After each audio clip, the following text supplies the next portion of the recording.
Hey, sneekylinux back again today. Today we have an update of OS4. Yeah, the old Debian-based, Ubuntu-based distribution. Been through a lot of changes in the past year or so. So yeah, nice. The main difference with it uses a Haiku / BEOS look and feel, although it is XFCE underneath. Okay, a bit like Zevon OS and Neptune and stuff like that. Yeah, you know where I'm coming from? Of course you do.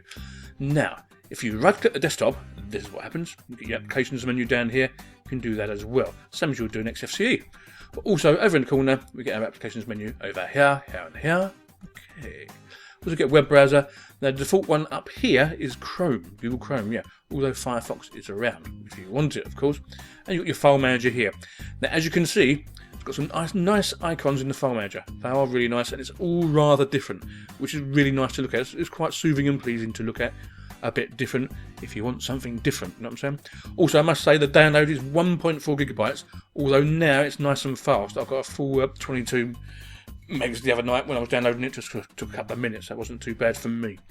Okay, what makes it so large and different, apart from using the look and feel of Haiku / BEOS? Well, quite a bit.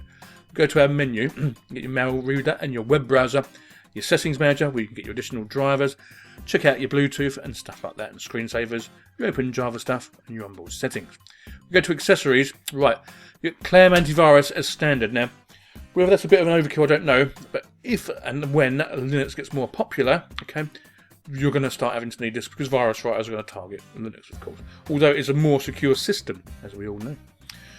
Archive manager is here, a calculator, a character map, they're all here, global time is here as well, and some screenlets to manage your screenlets with, but you can play with that on your own. Screen shooting tool, so that's nice, but that's not for doing what I'm doing here, by the way. Okay. Under development, we have Illumination software creator, so you can check some stuff out in HTML5 and do some nice stuff. Look, really easy to use. Nice little addition. I mean, you could put all these on yourself, but at the end of the day, he's put them on there because he feels that the distro needs it.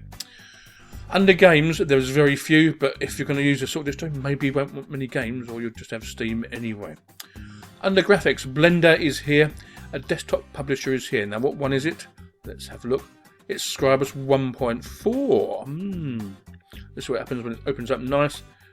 Quickly. Remember, I'm recording at the same time, so don't worry too much. Right, is the newer version. Looks rather nice. Okay, I like it.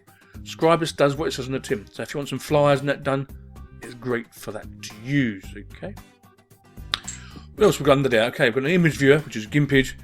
Image editor, should I say? An image viewer. An iPod photo manager. Okay, if you've got an iPod, it's okay. Another photo manager, we'll see what one it is. Once it opens up, a little bit of drinkage while we're waiting for that to open up. It is Shotwell. They're all using Shotwell at the moment. Does that mean it's good or it's stable? What do you think? You let me know. Okay. So Shotwell was there for that to be used. Okay. Okay. Under internet, you get a BitTorrent client, Claws Mail, as I said before.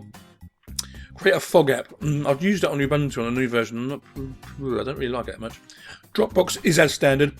A file transfer utility for doing FTP stuff. I'll open it up and you can see what I mean.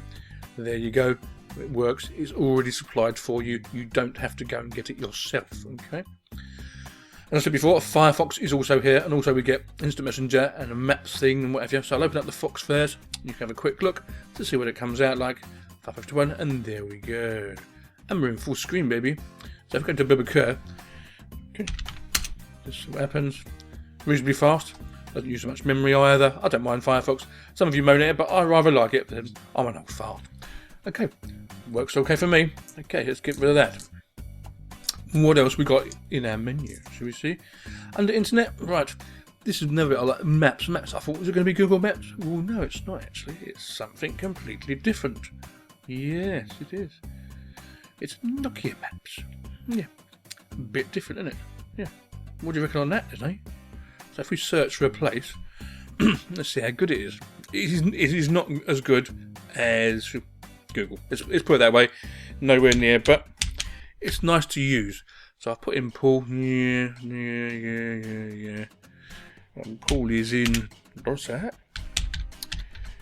When I can spell correctly, which I can't. Excuse me. That's better. Must be a new keyboard. And there we are. And we can zoom in and look into Paul if we want to. Okay. Like so, it tells all the little places around here, the restaurants and what have you. Want to call a place? Rather nice. Not too bad at all, is it? Yeah.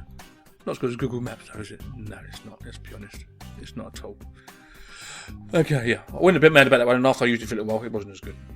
Okay, to get Nick's Note, a phone dialer, another web browser, and XChat, of course.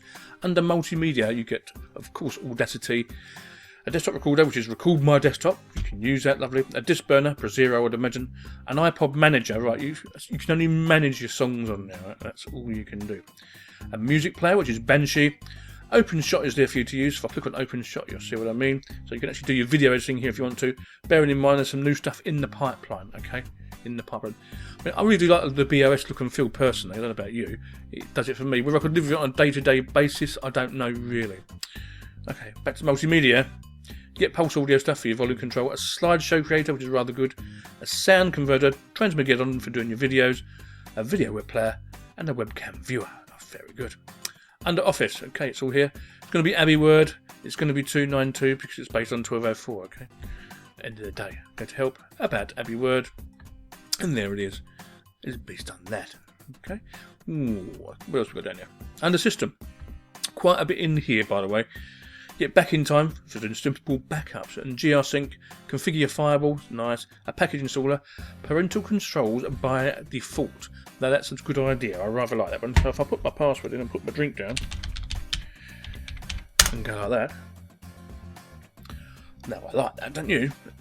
So you can just cut their time off on the internet if you don't want them at certain times, which is very good. That includes instant messaging, mail client, web browser, and PC use in total. So if you had some more users over here, you could stop them from using the PC. Hey, sneaky boy, and you wouldn't like that. No, stop laughing. So that's a nice little addition, which I think more systems should have, personally, okay? We'll go to our system monitor. As you can see, it's not using much of my CPU, really. 20% of a gig of RAM, so that's about 200 meg, yes, out of that. That's not too bad for this sort of distribution, so I'm not really too worried about that. Come near the end, under system again. Where are we going? There. It still keeps the Windows wireless drivers in there, although, as you know, most wireless drivers are now supported and they've been for quite a while. We'll go to about OS4. As you can see, it's here. OS4, Open Desktop 13.2. Nice. Lovely. Now, I do like the look and feel of it, but whether I could live with it on a long-term basis, I don't know. But it is nice and easy to use, and it comes with some extra bits and bobs that a lot of other distros don't. And it's only a little bit larger than, say, Ubuntu and Mint. Okay, it's only about, 400 meg more, so it's not too bad really. And if you want them other applications, that's the one you've got to use really, when you think about it, yeah. So, it's not a release candidate, I don't think, it's just an update. So I'm going to rate it at 88%. I like it. Sneeky Linux out. I see you later, bye-bye.